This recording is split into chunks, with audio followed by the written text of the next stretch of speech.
जय हिंद प्यारे साथियों। पेपर कठिन नहीं होता है, आपके इरादे कमजोर हो जाते हैं। इसीलिए याद रखो, रुकना नहीं है और तब तक लड़ना है जब तक आप एक सीट अपनी पक्की ना कर लें, क्योंकि आपको पता होना चाहिए आपकी एक सीट के पीछे हजारों विद्यार्थियों की भीड़ खड़ी है। तो आप देख पा रहे हैं, आज मैं यहाँ यूपी पुलिस कांस्टेबल के एग्जाम को टारगेट करते हुए स्ट्रेटजी पे बात करने वाला हूं, जहां आप 250 प्लस का स्कोर कर सकते हैं।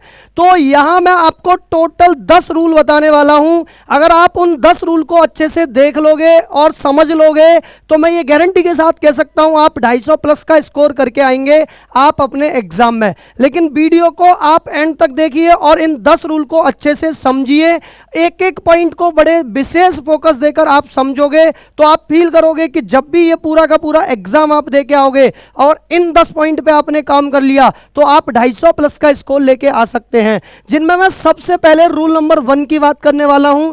सबसे पहले आप अपने सिलेबस को जानो और सही ढंग से समझो। सिलेबस हमारा क्या है? जैसे यूपी पुलिस कांस्टेबल की आप तैयारी कर रहे हो तो सबसे पहले अगर मैं बात करूं, मैथ आएगा, रीजनिंग आएगा, जीके जीएस आएगा, हिंदी आएगा।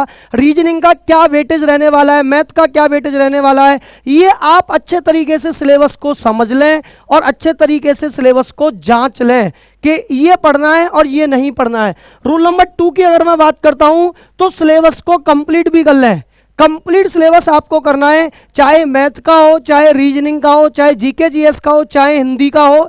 इन चारों सब्जेक्ट को कंप्लीट करने के साथ साथ आप सिलेबस को कंप्लीट करोगे और अपनी कमजोरियों को पहचानने की कोशिश करोगे कि कहां आप वीक चल रहे थे।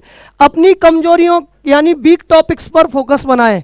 आपको पता है आप रीजनिंग सॉल्व कर रहे थे, रीजनिंग में आपका क्लॉक या फिर कैलेंडर या फिर डाइस या फिर ब्लड रिलेशन या फिर डायरेक्शन, कोई एक ऐसा टॉपिक वीक था जिससे आप क्वेश्चन में, एग्जाम में क्वेश्चन जो मिल रहे थे आप उन क्वेश्चंस को सॉल्व नहीं कर पा रहे थे। तो आप अपने वीक टॉपिक को विशेष फोकस करके काम करें, उन वीक टॉपिक को स्ट्रांग बनाएं, क्योंकि जब वो वीक टॉपिक आपके स्ट्रांग बन जाएंगे तो आप उन सभी टॉपिक के क्वेश्चंस को सॉल्व करके आएंगे और सही सॉल्व करके आएंगे तो आपका स्कोर बहुत अच्छा रहेगा एग्जाम में। रूल नंबर 4 की बात करूं तो सभी सब्जेक्ट का टारगेट सेट करो और अपने स्ट्रांग और वीक सब्जेक्ट के आधार पर काम करो। इसका मतलब समझ पा रहे हो? स्ट्रांग और वीक सब्जेक्ट के आधार का मतलब क्या, और सभी सब्जेक्ट का टारगेट सेट करें। इसका सीधा सा मतलब है कि आपको यह देखना है जो आपका सब्जेक्ट स्ट्रांग है उस पर कम समय देना है, जो आपका वीक सब्जेक्ट है उस पे थोड़ा सा आपको ज्यादा समय देना है। आपको सभी सब्जेक्ट को लेके चलना है। ऐसा नहीं है कि कोई एक सब्जेक्ट मिस कर लो। आपको पता है कोई भी एक इमारत है, उसके अगर 3 पिलर सही है और 1 डाउन है तो इमारत गिर जाएगी, किसी भी काम की नहीं है। चारों पिलर मजबूत होने चाहिए, वैसे ही आपकी चारों सब्जेक्ट स्ट्रांग होनी चाहिए। और सबसे पहले आप जो सब्जेक्ट आपकी स्ट्रांग है उस पर कम काम कर सकते हैं और जो सब्जेक्ट आपकी वीक है उस पर आप ज्यादा काम कर सकते हैं। यही रूल नंबर 4 आपको बताने वाला है। अब मैं बात करने वाला हूं रूल नंबर 5 की। इसके बाद आप छोटे छोटे वीकली टारगेट सेट करें और उन्हें पूरा करें। आपको पता है कटारा एकेडमी ने आपको स्टडी मटेरियल के रूप में मॉड्यूल दिए हैं, तो मॉड्यूल का आप एक टारगेट फिक्स कर लें कि रीजनिंग का जो मॉड्यूल है वो मुझे कंप्लीट इस वीक में करना है, ये वाला मॉड्यूल। मैथ का ये मॉड्यूल मुझे इस वीक में करना है, ये मॉड्यूल इस वीक में कंप्लीट करना है, या फिर ये मॉड्यूल इस वीक में कंप्लीट करना है। आप अपने वीकली टारगेट भी फोकस कर लें कि ये मेरा कंप्लीट इस वीक में कंप्लीट करना है, ये मॉड्यूल इस वीक में ये वाला मॉड्यूल कंप्लीट करना है। देन उसके साथ साथ अगर रूल नंबर 6 की बात करें, ये सबसे ज्यादा इंपॉर्टेंट है। सप्ताह में यानी वीक में 2 फुल मॉक टेस्ट आपको लगाने हैं। केवल 2 फुल मॉक टेस्ट लगाने नहीं है, लगाने के साथ साथ 2 फुल मॉक टेस्ट सॉल्व करने के साथ साथ आपको उनका डीप एनालिसिस भी करना है।